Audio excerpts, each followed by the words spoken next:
warahmatullahi wabarakatuh. Hai guys, welcome back to my video. Kembali lagi dengan saya Aulia Tazkia. Saya dari kelas Administrasi Bisnis 1901 in Politeknik LP3I Medan Marelan. Oke, di video kali ini saya akan memenuhi tugas mata kuliah Manajemen Lembaga Keuangan. Manajemen lembaga keuangan dibagi menjadi dua. Yang pertama, lembaga keuangan bank, dan yang kedua, lembaga keuangan non-bank. Jadi kita akan membahas tentang lembaga keuangan non-bank. Nah, yaitu tentang koperasi.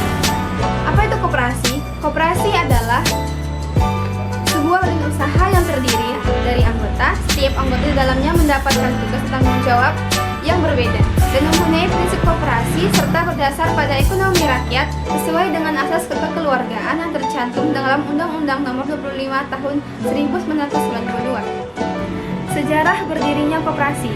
Sejarah koperasi telah hadir sejak abad ke-20, dimulai dari usaha kecil yang dilakukan oleh rakyat-rakyat kecil pula. Di tahun 1908, Dr. Sutomo yang punya peran penting terhadap koperasi mendirikan Budi Utomo. Kemudian, pada tahun 1915 muncullah peraturan tentang koperasi. Setelah itu, di tahun 1927 dibentuk Serikat Dagang Islam untuk memperjuangkan kedudukan ekonomi pengusaha-pengusaha pribumi. 2 tahun kemudian, di tahun 1929, Partai Nasional Indonesia memperjuangkan penyebaran koperasi di Indonesia.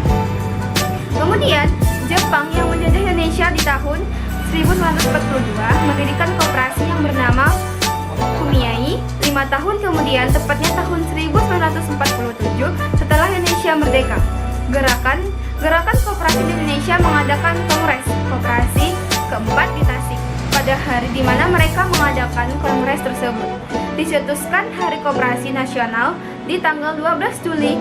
Jadi, itu dia sejarah singkat dari koperasi di Indonesia. Dan yang ketiga, apa tugas dan fungsi dari koperasi?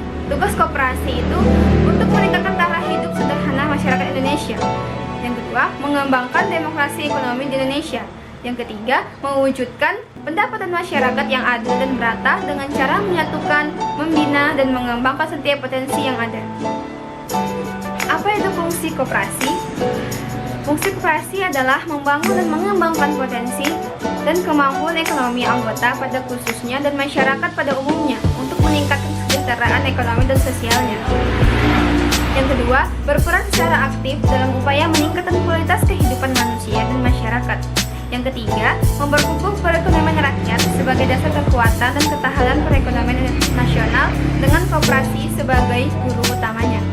Yang keempat, berusaha untuk mewujudkan dan mengembangkan perekonomian nasional yang merupakan usaha bersama atas asas kekeluargaan dan demokrasi ekonomi. Tujuan didirikannya koperasi. Yang pertama, untuk meningkatkan taraf hidup anggota koperasi dan masyarakat di sekitarnya. Yang kedua, untuk membantu kehidupan para anggota koperasi dalam hal ekonomi. Yang ketiga, membantu pemerintah dalam mewujudkan masyarakat yang adil dan makmur. Yang keempat, koperasi juga berperan serta dalam membangun tatanan perekonomian nasional. Selanjutnya, ada jenis dan contoh koperasi di Indonesia. Yang pertama, koperasi produksi. Apa itu koperasi produksi? Koperasi produksi adalah koperasi yang bidang usahanya membuat barang atau memproduksi dan menjual secara bersama-sama. Contohnya Kopti atau Koperasi Pengrajin Tempe Tahu di Indonesia.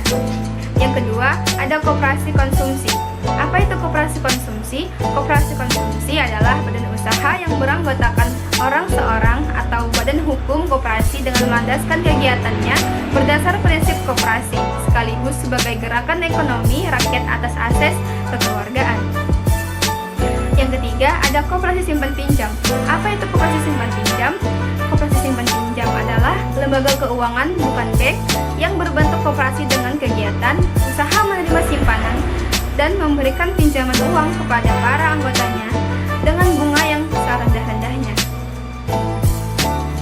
Selanjutnya, contoh kasus koperasi 9 Sejati. Pengurus koperasi 9 Sejati tidak dapat begitu saja melepaskan diri dari tanggung jawab atas kerugian koperasi tersebut. Indarti SH dari Divisi Investigasi Semarang Corruption Watch menduga laporan oleh sesama pengurus itu sebagai upaya pelepasan tanggung jawab yang berkaitan dengan tuntutan deposan atau masyarakat atas simpanannya. Di kantornya, Indarti tidak dapat menyembunyikan keheranannya mengapa hanya Hendrawan ketua satu koperasi yang dijadikan tersangka. Menurut dia, sebagai pengurus pun diduga juga pernah mengucurkan pinjaman tanpa prosedur senilai miliaran rupiah. Rekening para pengurus yang digunakan untuk transaksi koperasi itu pun semestinya juga disita. Menurutnya, korban, yakni para deposan, harus dijadikan saksi. Seperti diberitakan, Hendrawan diduga memberikan pinjaman kepada seorang pengusaha bernama Wijaya di luar prosedur. Akibat perbuatan tersebut, koperasi yang memiliki kantor di Semarang, Juwana, dan Solo itu sebesar 35 miliar rupiah. Baik Hendrawan maupun Wijaya yang dijerat dengan pasal 374 KUHP tentang penggelapan saat ini berstatus sebagai tahanan Polda Jateng. Sejak berdiri 3 tahun silam, operasi tersebut diduga berhasil menghimpun dana sebesar 200 miliar.